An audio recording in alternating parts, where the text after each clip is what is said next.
Beyond the dark and dungy void in our hearts, there lies a place beyond all belief, heaven.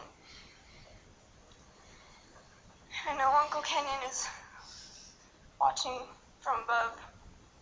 I know he's proud of everything that everyone's done for him, and I know he's smiling up there, and he loves all of us, and we're gonna see him again though.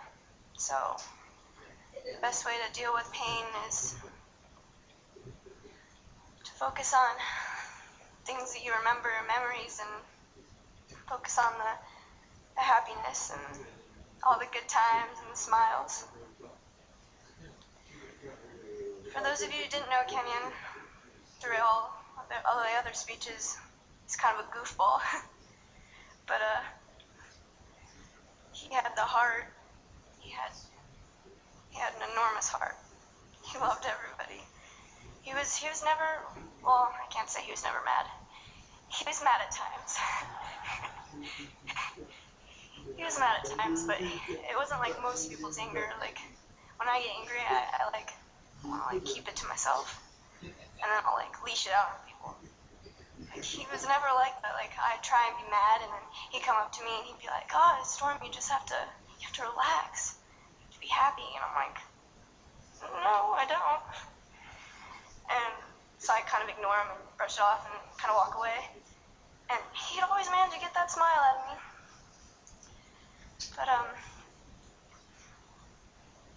before the day we heard the news, I went into my notebook, my tablet, and I was looking through my pictures. And the first picture that pops up as the screensaver is Kenyon's face. The last time he was down, I left it out on the counter, and he picked it up and was taking a bunch of pictures of himself. There was all these goofy pictures of him sticking his tongue out, it was all all these funny faces, and all the memories that everybody shared, and some I didn't know. And it's so nice to hear all the memories that people have had. Just kind of get them all together. It helps the process, because every story has either made me smile or burst out in laughter.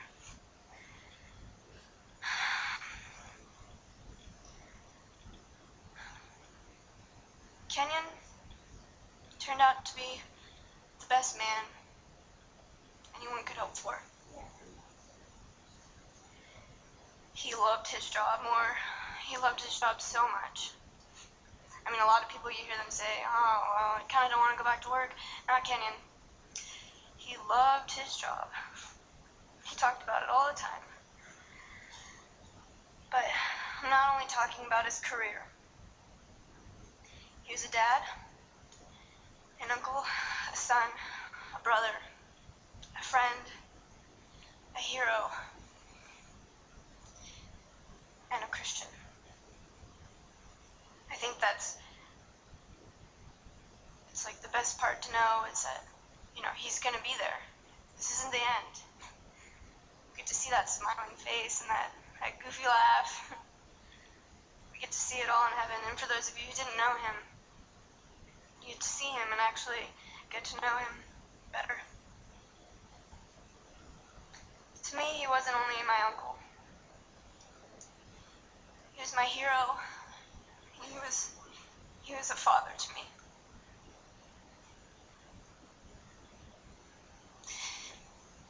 He always had my back.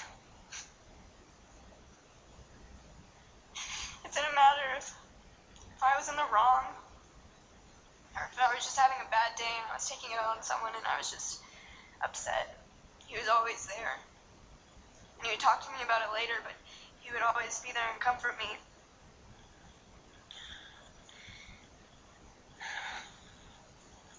He would tell me how blessed he was to have the family he had, and he loved his job, and it's so nice to know that he left here to join the Lord, and he was happy. He was happy. And I just, there's so many memories, but I can't stand up here all day. As much as I would love to. And I would love to share those fun times, but, you know, you gotta come to an end eventually. But, you know, always hold on to every memory you had of Kenyon. Don't let go of any of it. I went to the academy last week and I went to his locker, and I was lucky enough to, Marty brought me to his locker, and I got to take his sweatshirt home. So that's a help, because it's like a part of him with me. So I just want to thank every one of you for all your support. It means so much.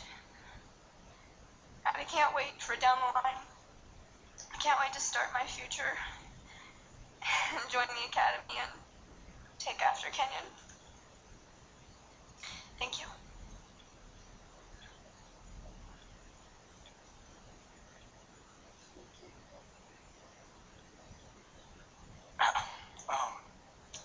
I'm Alex, Kenyon's son. Never called him Kenyon before. So that was strange. Yeah, my dad, you know, you've heard a lot. He loved to smile. But I think what he loved even more was making people smile. You know, that was like his hobby. He went out of his way to make people laugh. All the time, he was just doing the dorkiest things to make people laugh. You know, I saw Steven Jackson's jersey up there, and he loved Steven Jackson. He loved when he would, you know, obviously when he got a touchdown, my dad would go up there every single time, and he did a touchdown dance in our living room.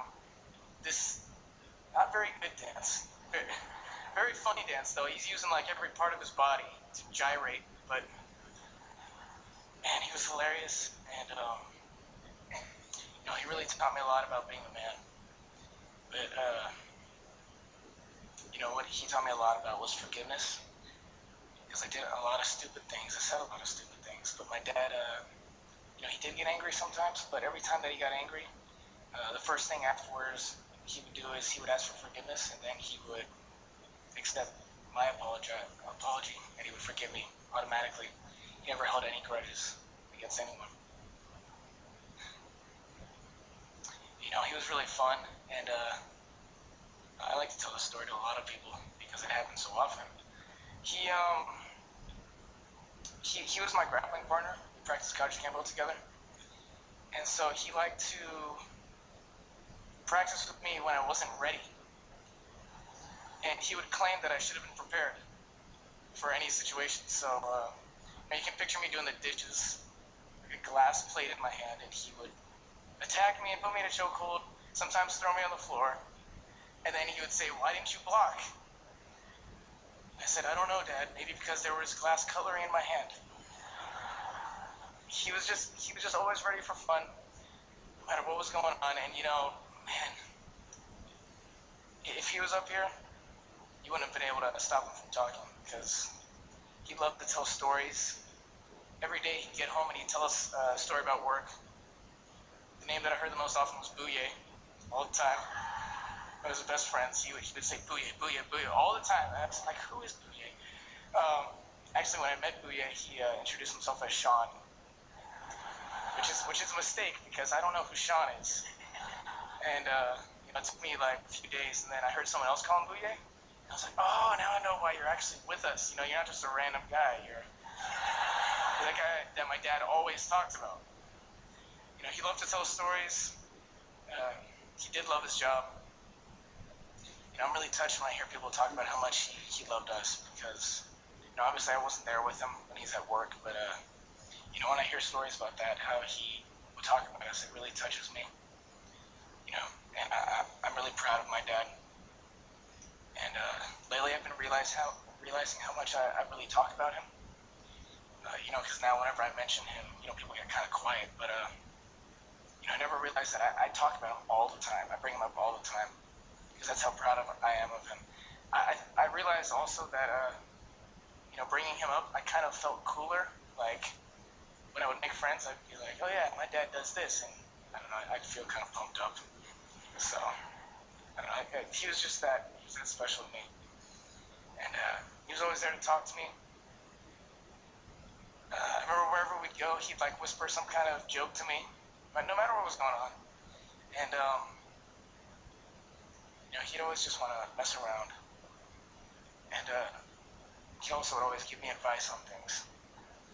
A lot of times it would be simple and to the point, but I cherished it. And he really pushed me a lot towards Christ. He would always talk about Christ with me. No matter what was going on in the circumstances, he would talk about Christ with me. And I really always appreciated that. And we're going to miss him a lot. I'm going to miss him tackling me as I turn the corners at home, because that was always enjoyable. He weighed probably twice as much as I do. We're going to miss him a lot at home. I know his buddy's going to miss him at work. But I want to thank everyone for coming out here. I want to thank the CHP specifically for taking care of us all this time, and everyone for showing their support. My dad loved all you guys, and I can see that you guys love him. And thank you.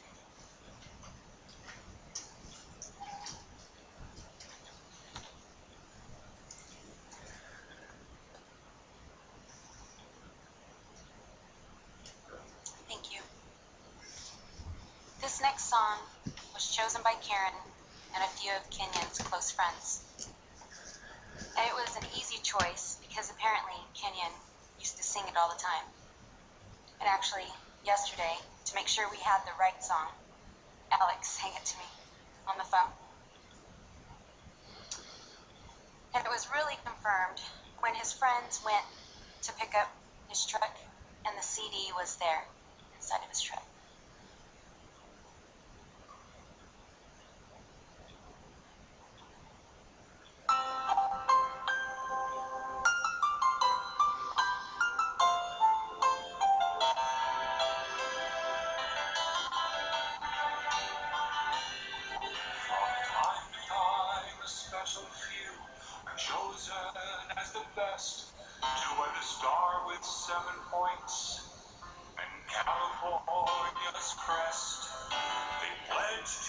Sacrifice their lives, protecting one and all, giving their best. So proud and standing tall. From the redwood trees up north to the deserts and the shore, we turn to them for help and strength.